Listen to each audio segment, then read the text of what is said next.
All of a sudden I hear this guy go, "Hey, homeboy!" I turn around, this big blonde-haired guy, long hair, beard, standing there, and he goes, "You're from Fresno, right?"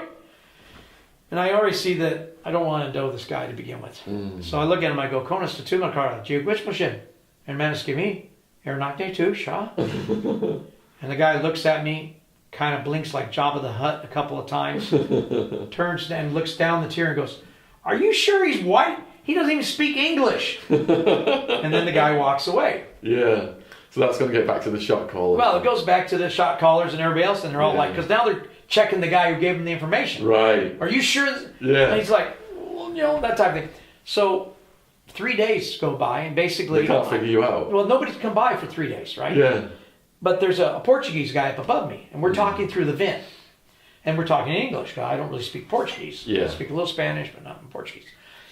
Well, guys hear me speaking English. So next thing I know, this really, really big guy shows up. The guy's like, 6'8", 300 some odd pounds, black hair, This is a white gang member. big white guy. Yeah. Is it Aryan Brotherhood? Well, it's all part of the Aryan Brotherhood at that time.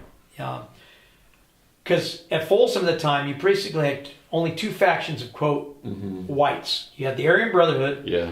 and you had the bikers. Yeah. And some bikers did run with the Aryan Brotherhood, particularly if they were, weren't really from a real substantial club or something like that. Yeah. But we had Hell's Angels on the yard and stuff like that. So they had their own clique separate from Yeah, the AB. I mean, they would sometimes align, but that was at their choosing, not the AB's choosing, basically. Okay. But at this point, I'm not claiming anything at all. I'm Yeah. just there. Anyway, so the guy comes and I do the same thing, and he goes, No, I know you can speak English. So I look at him. I tell him, yeah, when it's as a courtesy. Yeah. I said, but English is not my first language. I said, Gaelic is my first language because Martha was from Ireland, and until I was almost 6, that was the first language I learned, and she called it mommy speak. Yeah. So we had a language of our own.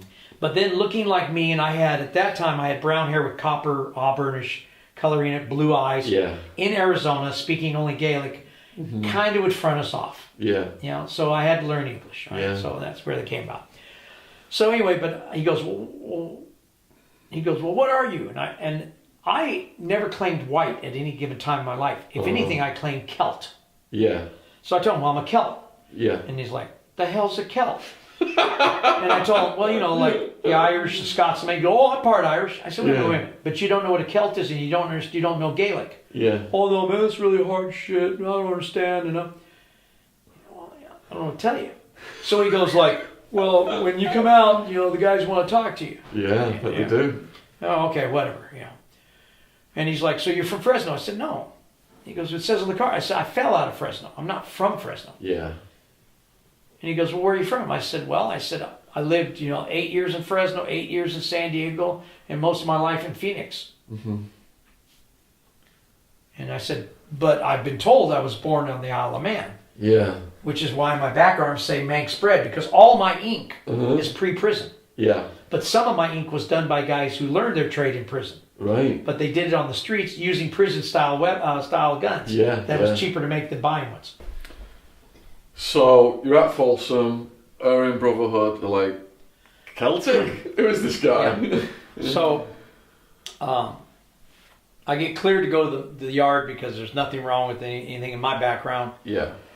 I get out there, and the yard's divided up. You got this set of bleachers, steps and seats belong to the white area.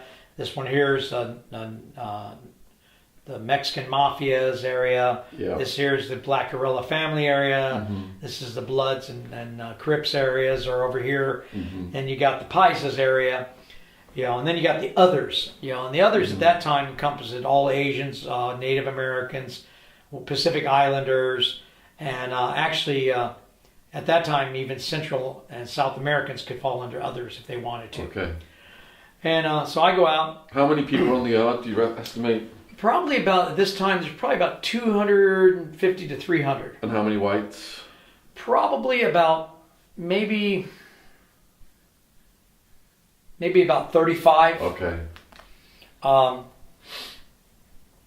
So I walk out, and 3 guys come from the white group over to me, and they said, "Hey, this guy Wesley wants to talk to you." Is that the shot caller? He's one of the shot callers. Yeah. He's not the shot caller. He's one of the lieutenant shot callers, I think. So I go over, and they're on the weight pile, and so there's more whites on the weight pile, and the weight, same thing. You've got them divided up among different races, whose weights are what. Nobody can share weights, and this was a big thing for me in prison, was that you weren't allowed to share things. You couldn't take food off of another race's plates. All these little knick-knack things. Because on the streets I was never racist, and I never had these issues, and I couldn't really understand. And then I always threw them for a tizzy when like they talk about food. Can't take food off a black man's plate. And I said, but a black man put the food on your plate. And that was beyond their understanding. They couldn't comprehend that. Or usually if they run out of drugs, they'll go to the other races to get and that's the why I used to tell them, I drugs. said, wait a minute. Here, let me understand this. I can't take perfectly good food he hasn't touched off his plate, but you'll shoot drugs that came out of a black man's rear end.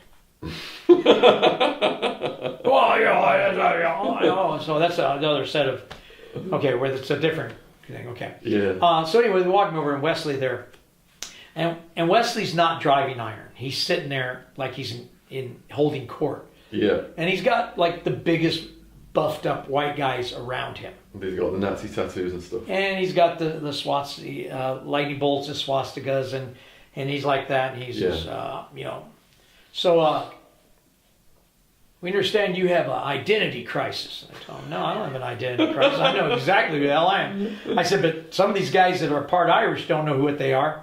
And they're kind of looking at me and stuff. Because what a lot of people don't know is the Aryan Brotherhood had 2 different factions in it. Yeah. There was the Irish side and the German side. Yeah.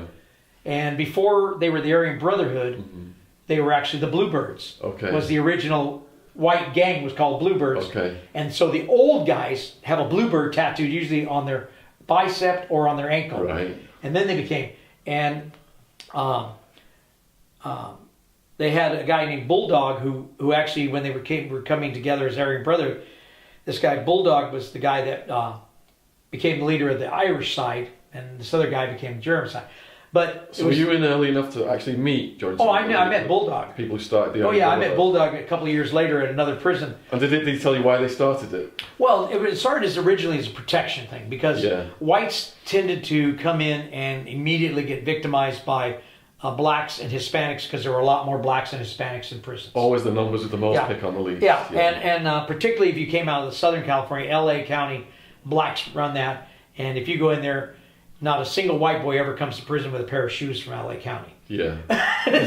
They just automatically lose their shoes. That's part of the game. Yeah. But so Wesley's telling me, he goes, so I said, well, look. I said, I don't really need anything. He goes, what do you mean you don't need anything? He goes, what about protection? I said, I do all right. He goes, no, you don't understand. I said, no, I do understand. I said, I do my little program. I said, nothing against you guys. You guys do whatever the hell you guys have been doing. Yeah. I said, but I got 13 years to do, and I plan to go home to my wife and son. So you were trying to be independent. Yeah. And so he's like, what? And they're kind of confused. So he goes, we got to talk about this. So they kind of waved me off. So I go out and I start walking the yard. And seeing. And the thing about Folsom is they have a track. Right. And I knew about this track because this track was done in a movie. Yeah. Yeah. About a guy who was an Olympic runner who could break the Olympic record, but he didn't get to come out of the thing. But the track was actually built for the movie. Wow. The problem is the track is nowhere near your size to be that. It's like a little tiny track. Yeah. So they had to keep doing multiple camera shots all the way around. Okay. So that showed that he actually did this thing. Yeah. So anyway, a few days go by, and I suddenly get told that I have to go into the Smokers. And the Smokers was a fight ring that they had on the yard. Fight ring. Uh-oh. And the thing was that though they called it boxing, it really wasn't anything to do with Marcus Queensberry's rules or anything else. Yeah. It's just go in there and try to do your best. And they told me that we're going to pick somebody to fight you. I said, oh, okay. Well, you better be there. I said, okay. Yeah. Because they said, because your only other choice is you got to go, PC up, you got to lock up. Yeah. Yeah, I'll be there. You know, Yeah. and they're kind of looking at me because like I'm a nobody as far as they're concerned. Mm-hmm. But I'm 30 years old, which is older than most of the guys getting there initially. Do they know your military history? No. Okay.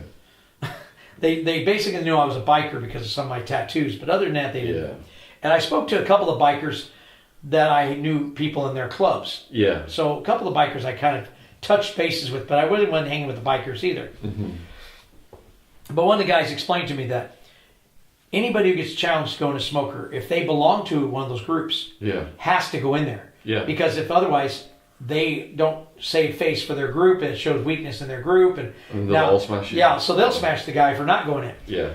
So, but the one guy tells me, look, they're going to pick somebody who's awful big and, probably really strong. Yeah. Well, one thing I learned a long time ago is muscles don't mean anything. Mm. And generally the guys who have the biggest muscles are slow, Mm. they don't know how to fight. That's why they got big muscles, so people will be afraid not to fight them, all that stuff. So, anyway, so we get in up there, and the cops would be out there watching these because it's kind of free entertainment They'd for make them. bets on them, probably. And I'm sure they did. Yeah. Anyway, but they ring the bell. Yeah. And they tell you, okay, we're going to ring the bell, and we don't unring the bell until somebody's unconscious. And this is the cop saying This is the cop saying. Yeah. Yeah. So they bring over the gloves, and they give us.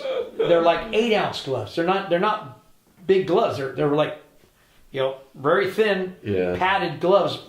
And so I step in, and sure enough, this big guy gets in there. I mean, and I'm 5'6", and this guy's like said, probably closer to the 6 foot mark, and Yeah. and the guy walks up and tells me, okay, I'm not going to hurt you too much, but I've got to hurt you because they expect me to. And I said, okay, ditto. He goes, what? I said, I won't hurt you too much, but I'll have to hurt you as much as I need to. And he kind of looks at me, and he kind of shooks like and they're all smiling because they know this is a done deal. So the guy turns back around, and he goes, okay, I tell you what, I'm going to be fair. You get first shot. I said, okay.